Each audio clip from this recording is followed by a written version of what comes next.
তিনটি জিনিসের জবাব কিয়ামতে স্ত্রীদের কাছে স্বামীরা দিতে বাধ্য হয়ে যাবে এবং স্বামীরা এই তিন কারণে আসামি হবে স্ত্রীদের কাছে কিয়ামতের ওই কঠিন ময়দানে।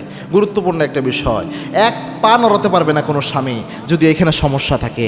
এই জিনিসগুলো আমরা অনেক সময় গবেষণা করতে চাই না, আমরা শুধু স্ত্রীরা কোন কোন দোষ করলে কিয়ামতে আসামি হবে আর আল্লাহ নারাজ হয় এগুলো ওয়াজ শুনে অভ্যস্ত, ওয়াজ প্রচার করে অভ্যস্ত।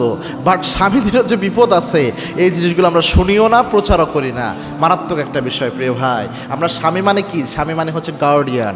এদেরকে আল্লাহ রাব্বুল আলামিন কিয়ামতের দিন পাকড়াও করবেন। বিশেষ করে তিনটা বিষয় তো অবশ্যই থাকবে এবং আল্লাহর হাবিব সাল্লাল্লাহু আলাইহি ওয়াসাল্লাম জানিয়েছেন, কুল্লুকুম রাইন ওয়া কুল্লুকুম মাসউলুন আন রাইয়াতিহি।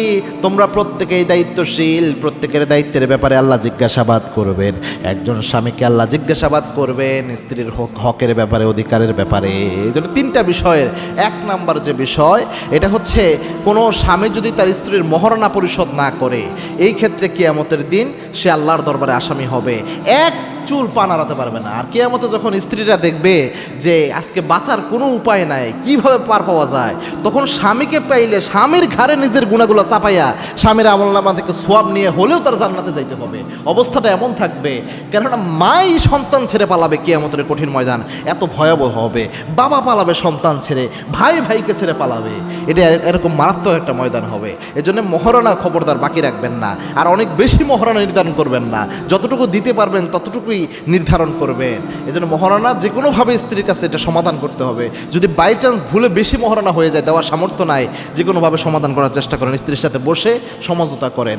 দুই নাম্বার হচ্ছে, যদি কোনো স্বামী এমন হয় যে তার স্ত্রীর উপর সে জুলুম করে কথায় কথায় বা বিভিন্ন সময় আঘাত করে, অত্যাচার করে, যেটা স্ত্রীর উপর জুলুম, এটা কিন্তু কিয়ামতের দিন আসামি হবে এটার কারণে। কারণ হচ্ছে আপনার স্ত্রী হলেও সে একজন মানুষ, আপনি তার সাথে যদি জুলুম করেন কিয়ামতের সবচেয়ে বড় আসামি আপনি হবেন। আর জুলমু জুলমাতুন ইয়াউমাল কিয়ামা, কিয়ামত অন্ধকার হয়ে যাবে আপনার স্ত্রীর উপর জুলুম করার কারণে। এজন্য এটা যেন না হয়। তিন নাম্বার হচ্ছে, 4 মাসের বেশি একটা না স্ত্রীর অনুমতি ছাড়া তাকে রেখে বাইরে থাকা জায়েজ নাই, দূরে থাকা জায়েজ নাই। যদি এটা করতে চান অবশ্যই স্ত্রীর অনুমতি লাগবে।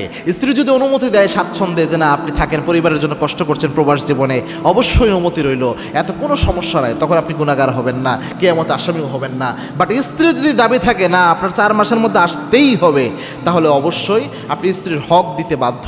এই জিনিসগুলো অবশ্যই গুরুত্বের সাথে দেখা উচিত।